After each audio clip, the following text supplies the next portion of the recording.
بسم اللہ الرحمن الرحیم اللہم صلی اللہ محمد وآل محمد۔ السلام علیکم۔ فرعون کا خواب، اس کی تعبیر۔ فرعون اپنی بدکرداری، بدعملی، ظلم پروری اور سرکشی میں مصروف اور مشغول تھا ہی کہ ایک شب اس کو خواب میں فلسطین شام کی طرف سے بھڑکتی ہوئی آگ نظر آئی۔ وہ بھڑکتی ہوئی آگ مصر کی طرف بڑھ رہی ہے اور وہ نہایت تیزی سے سب کچھ جلا رہی ہے اور تھوڑے عرصے میں سارے مصر کو کپتیوں سمیت جلا دیا ہے، اور اس آگ کی زد سے بنی اسرائیل مطلقاً بچ گئے ہیں۔ خواب سے بیدار ہوا، بے حد گھبرایا ہوا کاہنوں اور تعبیر دینے والوں کو جمع کرنے کا حکم دیا۔ سب دربار میں جمع ہو گئے۔ اس نے خواب بیان کیا، اس کی تعبیر کی خواہش کی۔ ان لوگوں نے متفقاً یہ کہا کہ ایک بچہ بنی اسرائیل سے پیدا ہوگا جو تجھ سے ملک چھین لے گا، تیری سلطنت پر قبضہ کر لے گا اور تجھے اور تیری قوم کو تیری زمین سے نکال باہر کر دے گا اور تیرے دین کو بدل دے گا۔ یہ سن کر آگ بگولا ہو گیا اور کہنے لگا، یہ لوگ ہمارے ہی ملک میں پلتے ہیں، انہی میں بچہ پیدا ہو کر ہمیں تباہ کرے گا؟ یہ کیسے ہو سکتا ہے؟ میں ان میں سے کسی ایک کو بھی زندہ نہ چھوڑوں گا وہ اس خواب کی تعبیر بن کر میری سلطنت کو تباہ کر سکے۔ اس کے بعد اس نے ملک کے تمام قابلہ داعی عورتوں کو بلایا اور حکم دیا کہ ملک میں جتنی عورتیں حاملہ ہیں سب کا حمل ضائع کر دو اور خیال رکھو کوئی حمل تکمیل کو نہ پہنچنے پائے، اور اگر وہ بطن مادر میں پورے دن گزار بھی لے تو اسے زندہ پیدا نہ ہونے دو۔ حکم پاتے ہی دائیوں نے کام شروع کر دیا۔ فرعون نے بہت سے سنگدلوں کو بلا کر حکم دیا کہ اس وقت جتنے بچے ہیں ان کو قتل کر دیا جائے۔ چنانچہ تیزی سے کام شروع ہو گیا۔ بنی اسرائیل کے بچے ذبح کیے جانے لگے، یہاں تک کہ موسیٰ علیہ السلام کے پیدا ہونے سے پہلے بروایت جزائری 70,000 بچے قتل کیے گئے۔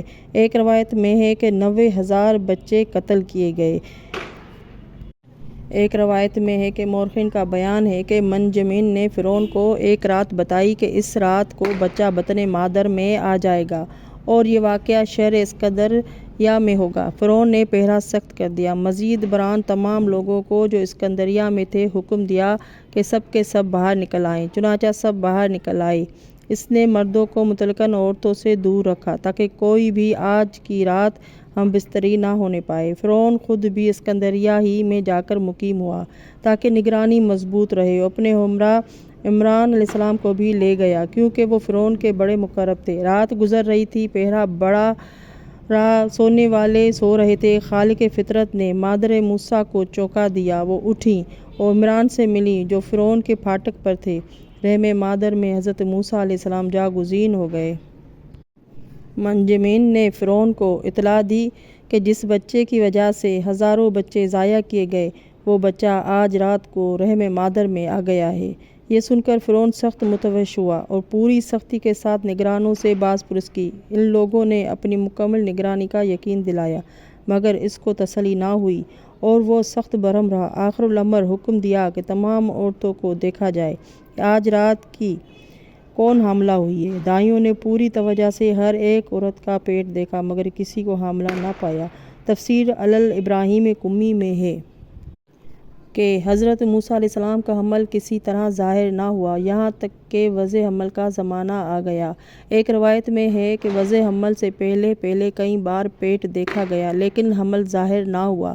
بالآخر وہ وقت آ گیا کہ آپ بطن مادر سے آغوش مادر میں تشریف لائے۔ پیشانی سے نور ساطع ہوا۔ ماں خوف فرعون سے کانپنے لگی۔ خیال ہوا کہ ابھی لوگ آ جائیں گے اور بچے کو بھی قتل کر دیں گے اور مجھے بھی تباہ کر ڈالیں گے۔ خداوند عالم نے دل مضبوط کر دیا، گھبراہٹ دور ہو گئی، مگر یہ فکر لاحق ہو گئی کہ اب کریں کیا۔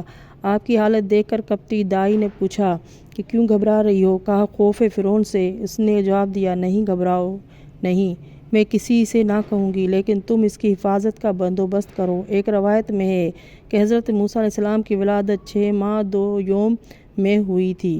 اللہم صلی اللہ محمد وآل محمد۔ ناظرین، میری ویڈیو اچھی لگے تو لائک اور سبسکرائب کر دیں۔ اگلی ویڈیو تک کے لیے اللہ حافظ۔